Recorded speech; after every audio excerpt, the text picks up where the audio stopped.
tangdapni qilyapti. Bu yerdagi zerik sababli tug'ilgan ulug'liq degan nima? Ilgari na bir telefon, na bir televizor yo'q zamonlarda kishilar zeriksa nima ish qilgan? Yulduzlarga nazar tashlagan. Olam va hayotning mohiyati haqida tafakkur qilgan. Shuning bilan turkumlab faylasuflardan iborat ulug'liqlar maydonga kelgan.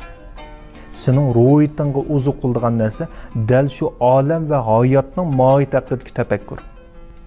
Mohiyatli tafakkur boshqa narsaga o'xshamaydi. Uning o'zida xushallik bo'ladi.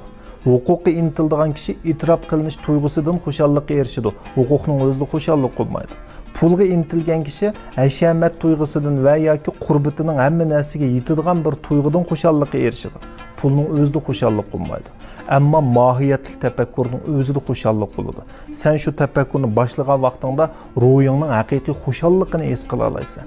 Shunlashqa har qatim ruhing sana zerikish va titildash ichida murojaat qilgan vaqtida uni saxta narsalar bilan bezlamay falsafaga qaytar.